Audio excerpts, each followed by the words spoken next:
Mitch McConnell and Kevin McCarthy. We know from Monday that conservatives blame party leaders like them over Donald Trump for the midterm disappointment. But do Republicans want new leadership? And how do their favorability numbers stack up? Spoiler alert, not good.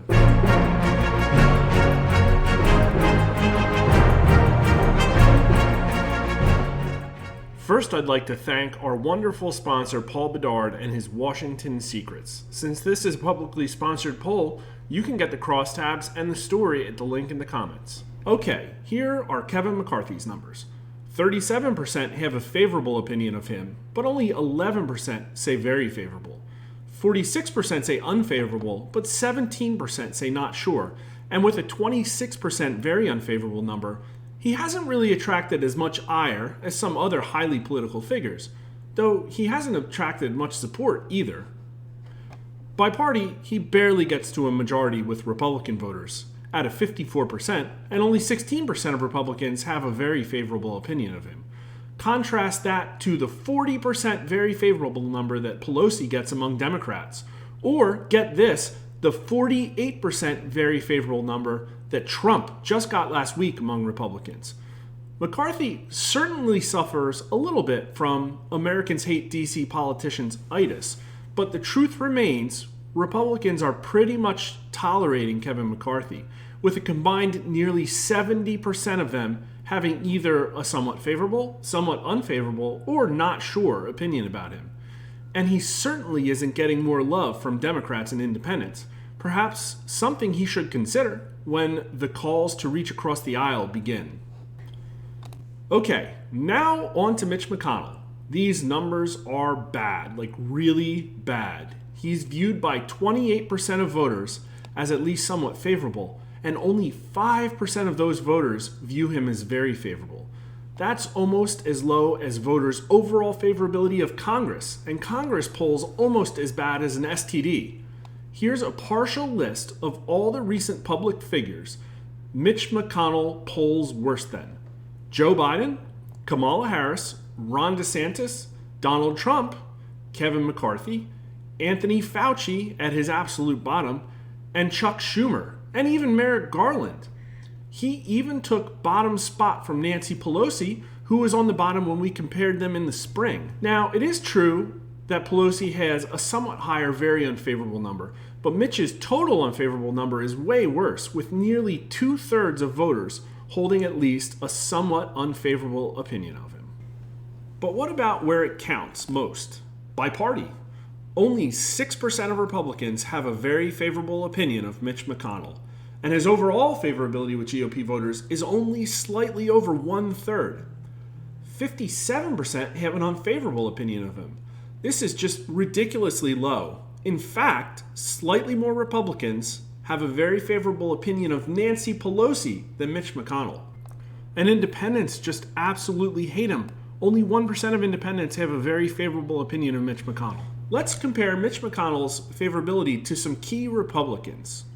His total favorability is 20 points below McCarthy, and he comes nowhere close to Trump and DeSantis, who are both in the mid and high 70s among Republicans, respectively. But check this out. He's got less than half the total favorability that Mike Pence had among Republicans 6 months after January 6th. And his total favorability is only 4 points higher than Romney's was a week after he was the only Republican senator to vote guilty on one of Trump's impeachment counts. And even then, Romney's very favorable number is 11 points higher than Mitch McConnell's is. Now, Republicans have the same hesitancy others do to speak ill of those in their party, but Mitch McConnell is in a class of his own here. He has a 57% total unfavorable number, and that compares to 32% for McCarthy, only 14% for DeSantis, 23% for Trump, and 28% for 2021 Pence.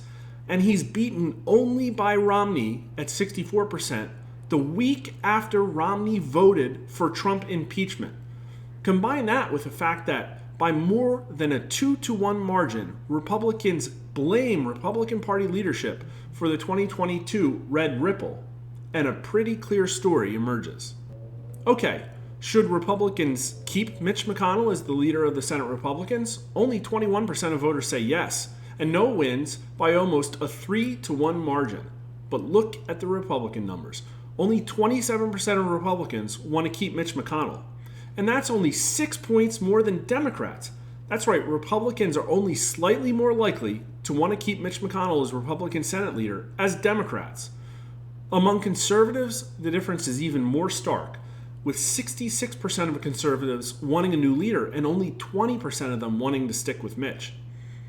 We asked about McCarthy as well, and he does a lot better than Mitch, but a plurality still want him replaced. Again, voters have a special level of distrust for DC politicians that is probably rubbing off here, but look at the party signal. Here, a plurality of Republicans do want to keep him, 46%, and only 38% want a new leader. But compare that to 27% and 62% respectively for Mitch McConnell. The numbers are a lot closer, however, almost split at 42% to 39% among self-identified conservatives. Now, keep in mind that Kevin McCarthy was the House Republican leader when they took control of the House. And among conservatives, it is pretty much a toss-up over whether people want him to stay or want him replaced. So he might be doing better than Mitch McConnell, but it's hard to say that Republicans and conservatives are happy with him looking at these numbers. So now you know, a post-midterm Mitch McConnell is pretty much the lowest rated of any of the politicians we test and has favorability numbers through the floor among Republicans and conservatives. Will it matter? Post your thoughts in the comment, and as always, please like our video and subscribe for more great public opinion content.